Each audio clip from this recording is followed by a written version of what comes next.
একটা মেয়ে তার বাবাকে খুব সুন্দর একটা প্রশ্ন করেছেন। প্রশ্নটা কি জানেন? মেয়ে তার বাবাকে বলছে, বাবা, এখানে যে গাছটা আছে সেটা যদি পাশের বাগানে লাগানো হয় তাহলে কেমন হয়? গাছটা কি বাঁচবে বা লাগানো যাবে কি? মেয়ের প্রশ্নের উত্তরে বাবা বলছে, বা ওটা তো আরো 4 বছরের পুরনো গাছ।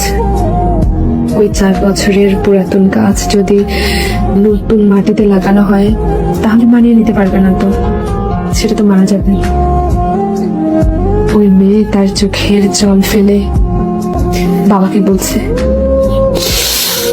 তোমার আঙিনায় তো একটা চারা গাছ 20 বছরের পুরাতন হয়ে গেছে, সে তার সবকিছু ছেড়ে কিভাবে নতুন জায়গায় বাঁচবে বাবা?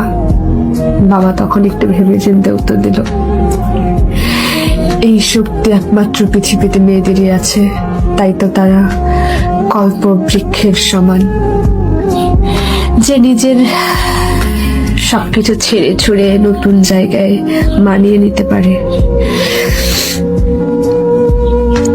মানিয়ে নিয়ে সারা জীবন অন্যের জন্য বাঁচতে পারে। এটাই হলো মেয়ে মানুষ, এটাই হলো আমাদের মা জাতি। সেই প্রশ্নটার উত্তর শুনে মেয়েটা হাউ মাউ করে কান্না শুরু করলো, বাবাটাকে জড়িয়ে ধরে। বাবাও কাঁদছে।